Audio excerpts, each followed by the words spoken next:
Bonjour et bienvenue sur cette vidéo. Je m'appelle Florence Fréard, je suis éveilleuse de conscience et je suis spécialisée dans l'accompagnement des femmes qui ont envie de mieux se connaître, qui ont envie de découvrir leur mission de vie, de redonner du sens ou de donner du sens à leur vie.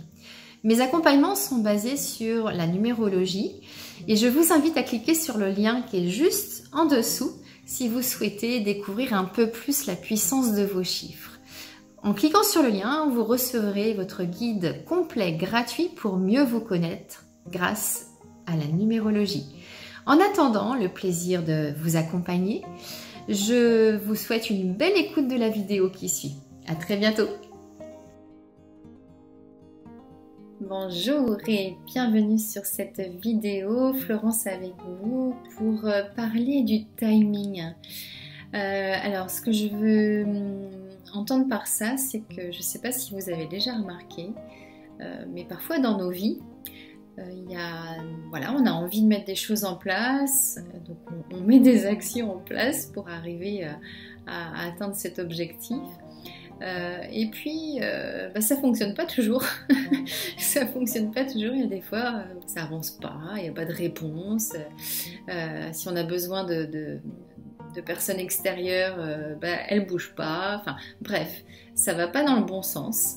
Et du coup, c'est un peu frustrant. Ça peut être un peu même énervant pour certaines personnes en fonction du caractère de chacun. Donc c'est vrai que ce phénomène du bon timing, il est réel, et quand on commence à observer un petit peu les choses qu'on vit, les événements qu'on vit, comment on les vit, en fonction des périodes, en fonction des années, on peut faire effectivement ce constat que parfois il y a un bon moment pour certaines choses et puis parfois c'est pas le bon moment.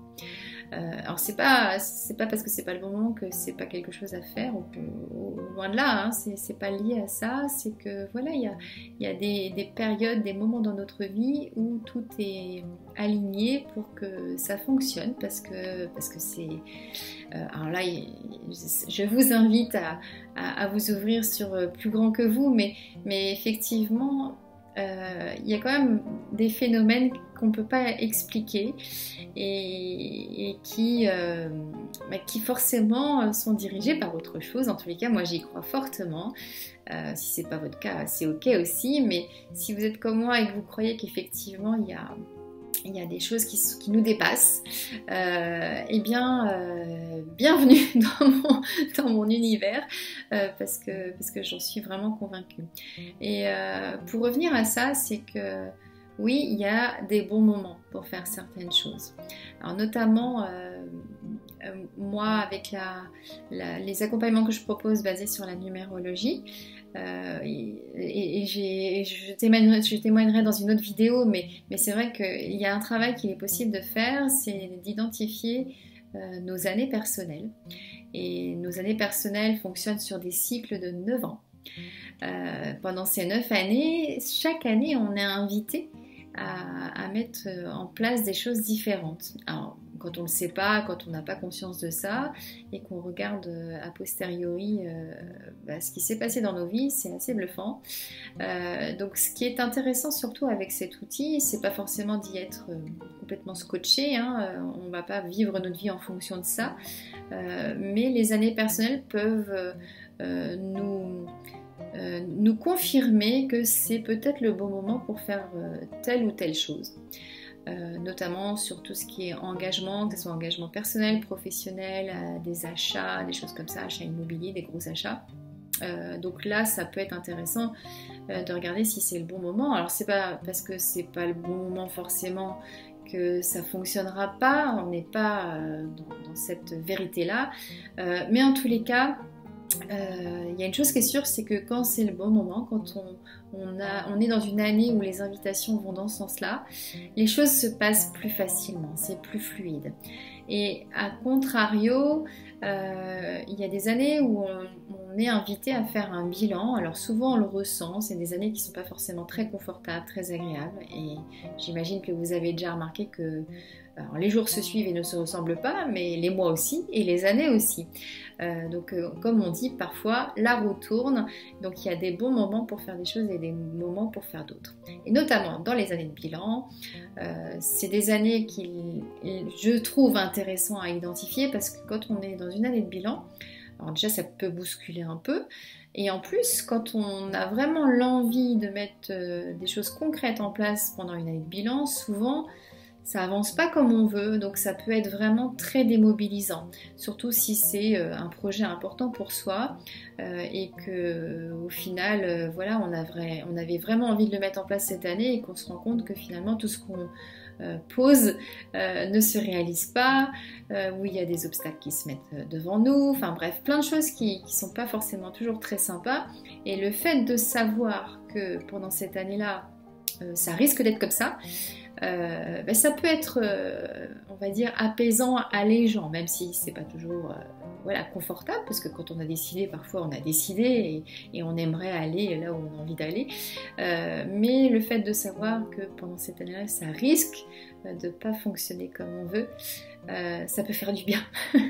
Parce qu'une année c'est long, et du coup, effectivement, si ça se passe pas comme on veut, on peut très bien mal la vivre cette année. Alors, autre chose, je parlais des années, mais les mois, les jours aussi. Donc, quand on a notamment un événement important à poser, c'est très intéressant d'aller voir quelle énergie peut nous accompagner sur des jours en particulier. Si par exemple on a une date en tête pour un événement particulier, peut-être d'aller observer un peu les énergies qui sont associées à ce jour-là.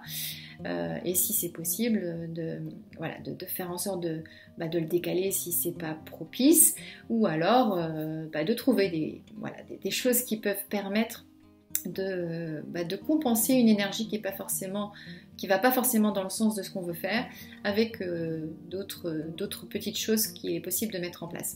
En tous les cas, voilà, cette analyse d'année personnelle d'une façon générale, c'est quelque chose qui est facile à faire, vraiment très facile à faire, et qui permet de vraiment comprendre pas mal de choses. Après, toutes les propositions pour chacune des 9 années qui sont faites, bien sûr, laissent la place au libre arbitre. On est toujours maître de la situation, c'est toujours nous qui décidons, mais ça peut aider à soit accepter des choses, soit à comprendre des choses, soit à prendre des décisions différentes de ce qu'on aurait pu imaginer, surtout si on a déjà expérimenté que oui, visiblement ça va pas dans le sens qu'on voudrait, donc c'est peut-être pas le bon moment.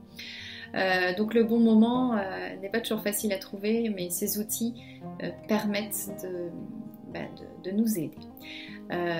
Bien sûr, si vous avez des questions, vous pouvez laisser un commentaire, et puis je partagerai un lien donc avec des informations sur un produit gratuit que je peux vous faire parvenir pour que vous puissiez déjà expérimenter, voir un petit peu ce que cet outil sur les années personnelles notamment peut apporter pour vous aider dans votre vie à mieux vivre tout ce que vous vivez. Merci pour votre écoute, je vous dis à très bientôt, passez une belle journée.